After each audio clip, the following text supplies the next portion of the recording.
जिन लोगों को कैंसर होता है वो जानते हैं अगर जीभ पर कैंसर कोशिकाएं पूरी तरह फैल जाए तो डॉक्टरों को जीभ का लगभग 90% हिस्सा काटना पड़ता है। उसके बाद डॉक्टर मरीज के हाथ से मांसपेशी निकालते हैं, उसे मुख के अंदर की नसों और रक्त वाहिकाओं से जोड़ते हैं और धीरे धीरे नई जीभ का आकार बनाते हैं। हालांकि डॉक्टरों ने कहा था कि वह अब कभी नहीं बोल पाएगा, लेकिन कुछ दिनों बाद वह अचानक बोला, बेटी नमस्ते। यह सुनकर उसकी पत्नी का दिल टूट गया। दुख में डूबकर उसने अपनी खुद की जीभ कटवा दी, सोचते हुए कि इस तरह वह अपने पति का दर्द महसूस कर सकेगी। लेकिन असलियत यह है, जब जीभ चली जाती है तो बोलने की क्षमता भी चली जाती है, क्योंकि आवाजें बनाने के लिए जीभ दांतों और ऊपरी तालू के साथ मिलकर काम करती है। और अगर जीभ पूरी तरह हटा दी जाए तो निगलना भी लगभग असंभव हो जाता है, क्योंकि जीभ ही वह हिस्सा है जो खाने को मुंह के अंदर घुमाकर गले की ओर धकेलती है ताकि हम आसानी से निगल सकें। अगर तुम अचानक गिर जाओ तो तुम्हारी स्मार्ट वेस्ट में लगे सेंसर तुरंत एक्टिव हो जाते हैं। सेंसर से जुड़े गैस कैनिस्टर से झटपट हीलियम गैस निकलती है, जो पल भर में एक छिपे हुए एयर बैग को फुला देती है। सिर्फ आधे सेकंड से भी कम समय में वो एयर बैग पूरी तरह फैल जाता है, तुम्हारे सीने और सिर को कसकर ढक लेता है और तुम्हारे चारों तरफ एक सेफ्टी शील्ड बना देता है। जैसे ही तुम जमीन पर गिरते हो, ये एयर बैग तुम्हारे गिरने की ताकत को सोख लेता है और बांट देता है, जिससे तुम्हारे सिर, कूल्हे और रीढ़ की हड्डी को चोट लगने का खतरा बहुत कम हो जाता है। ये डिवाइस खास तौर पर बुजुर्ग लोगों के लिए डिजाइन किया गया है, ताकि अगर वो गलती से गिर भी जाए तो उन्हें तुरंत और पूरा सुरक्षा कवच मिल सके।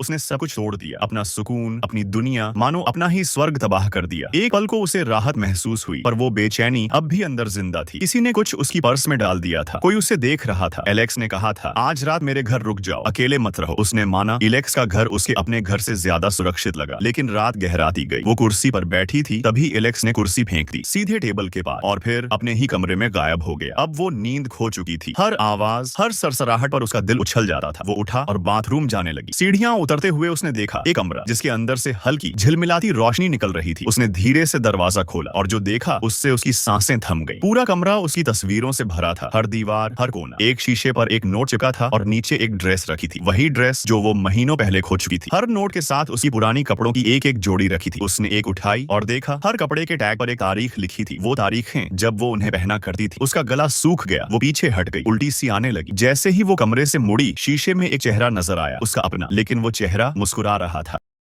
वो एक रात खेत का रखवाला खिड़की खोलने और जरा अंदर झांकने का फैसला करता है। सारा काम खत्म हो चुका था। कभी कभी उसे अच्छा लगता था उन लोगों के चेहरे देखना जिनकी वो रक्षा करता है, लेकिन जो उसने देखा, उसकी सांसें रुक गईं। वो उसका अपना चेहरा था। अंदर से उसे घूरता हुआ, घबराकर वो भागा, घर पहुंचा, आधा झुकता हुआ, आधा गिरता हुआ। लेकिन जैसे ही पहुंचा, उसकी बीवी उसे देख रही थी, आंखों में शक, चेहरे पर डर। धीरे धीरे उसने पीछे हटते हुए रसोई से एक चाकू उठा लिया। वो आगे बढ़ा, उसने चीख मारी, वो भाग गया। उसे नहीं पता था कहां जाए, तो वापस उसी जगह लौटा। खेत में दरवाजा खुला था और वहां कुछ अजीब से लोग खड़े थे। उनकी त्वचा काली, बाल सुनहरे और आंखें पूरी तरह काली थीं। उनमें से एक मुड़ा और उसका हाथ उसके कंधे पर रखा। तुमने काम पूरा कर लिया जारथन, बहुत अच्छा किया। वो कुछ बोल नहीं पाया, बस वहीं जड़ होकर खड़ा रह गया। पीछे से एक औरत रो पड़ी, तू बहुत देर कर चुका है बेवकूफ। वो उठी, धीरे से उसके चेहरे को छुआ और अपनी उंगलियों से उसकी त्वचा को पोंछ दिया। सच्चाई सामने थी, उसका चेहरा इंसान का नहीं था। उसकी त्वचा कपड़े की तरह लटक गई। वो उनमें से ही एक था।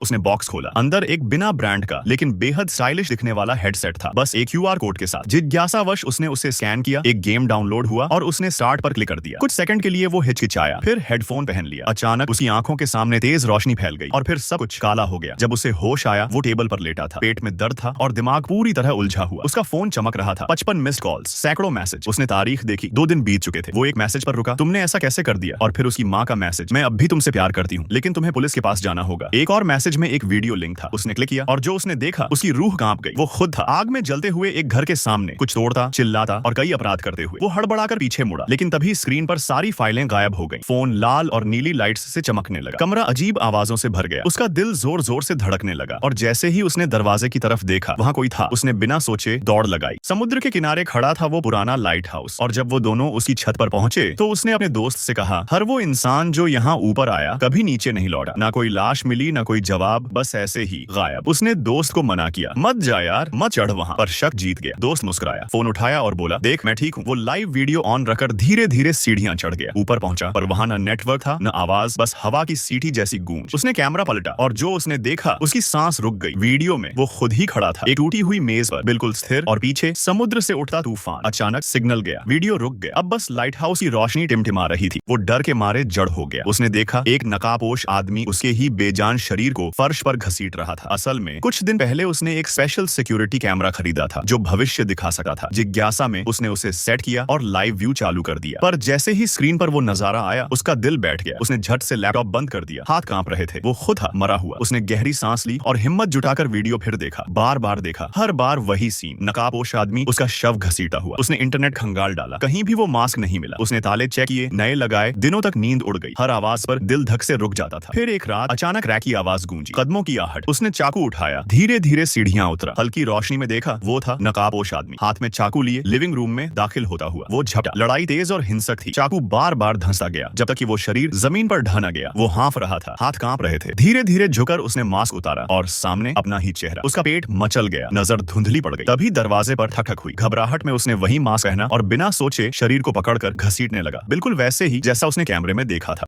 वो एक कुर्सी पर खड़ी थी। उसकी उंगलियों की जंजीर ने उसकी स्किन को काट दिया था। उसके बाल हिल रहे थे और जैसे ही उसने चारों तरफ देखा उसे याद आया कि वो कहाँ है। दरवाजा खुला, एलेक अंदर आया, आंखें बंद किए हुए और हाथ में एक बोतल पानी की। वो बिल्कुल भी परेशान नहीं लग रहा था, जैसे सब कुछ नॉर्मल हो। धीरे से उसने पानी उसके मुंह के पास रखा और उसे देखते हुए बोला, कुछ मत सोचो, बस पी लो। लेकिन उसके चेहरे का कलर बदल गया। अब वो थोड़ा डरा हुआ लग रहा था। जब वो आगे बढ़ा उसे महसूस हुआ कि अगर अब वो नहीं भागी तो कुछ बहुत बुरा होने वाला है। उसने पूरी ताकत लगाकर जंजीर को खींचा, ताले को मोड़ने की कोशिश की, लेकिन एलेक्स वापस आ गया। अब उसके हाथ में एक चाकू था जो उसने वर्क टेबल पर रखा। उसकी उंगलियां कांप रही थीं। उसका चेहरा अजीब सा डर दिखा रहा था। फिर उसने चाकू को अपने चेहरे के पास लाया और एक पल में उसने दूसरी भारी चाकू उठा ली। धीरे धीरे वो फिर उसकी तरफ चला। चाकू उसके हाथ की हथेली में धंस गई। उसकी आंखों से आंसू गिरने लगे। उसने उसका कंधा पकड़ा और उसी पल उसे महसूस हुआ कुछ बहुत गलत है। वो एक दरवाजा था। अचानक उसने अपनी जंजीर तोड़ डाली। वो भागी सीधे अपनी कार की तरफ। इग्निशन घुमाते वक्त उसके होंठों पर एक अजीब मुस्कान थी, डर और राहत के बीच की। वो दरवाजे से टेक लगाकर बैठ गई और उसी वक्त एलेक्स पीछे हट गया। उसने मशीन अपनी दादी की उंगली पर रखी क्योंकि दादी कुछ दिनों से ठीक महसूस नहीं कर रही थी। मशीन ने उनकी स्किन को हल्का टाइट किया, एक छोटी सी बूंद निकाली और स्क्रीन पर 9.8 का नंबर दिखा। वो घबरा गई। ये अच्छा संकेत नहीं था। तुम जानते हो, बुजुर्गों के लिए अब एक नया लाइफ टेस्ट शुरू हुआ। कम नंबर का मतलब था कि इंसान कुछ साल और जी सकता है, लेकिन एक मुश्किल दर्द भरी जिंदगी के साथ। जबकि ज्यादा नंबर का मतलब था कि उनका शरीर अब और संघर्ष नहीं कर पाएगा। ऐसे लोगों को एक स्पेशल मिंट दी जाती थी जिसे लेने के बाद वो नींद में ही शांति से चले जाते थे बिना किसी तकलीफ के। उन्होंने अपनी दादी को भी वो मिंट दी। हर रात दादी किचन की टेबल पर बैठती, एक हाथ में चाय, दूसरे में वो मिंट। पर हर बार वो मुस्कुराकर कहती, अभी नहीं, मैं ठीक हूँ। 6 महीने बीत गए। एक दिन उसकी पोती ने कुछ पुराने फाइल्स में झांका और उसे कुछ छिपे हुए डॉक्यूमेंट्स मिले। पढ़ते ही उसके होश उड़ गए। वो टेस्ट असली नहीं था, डेटा जानबूझकर मैनिपुलेट किया गया था। इंश्योरेंस कंपनी ने उन लोगों के रिकॉर्ड बदल दिए थे जो बहुत उम्रदराज थे, क्योंकि उनका इलाज करवाना बहुत महंगा पड़ता। तो उन्होंने झूठे रिजल्ट देकर उन्हें मिंट लेने के लिए प्रेरित किया था ताकि खर्चे बचाए जा सके। वो कांपते हाथों से अपनी रिसर्च के सारे सबूत लेकर दादी के पास दौड़ी, पर जब वो पहुंची दादी वहां नहीं थी।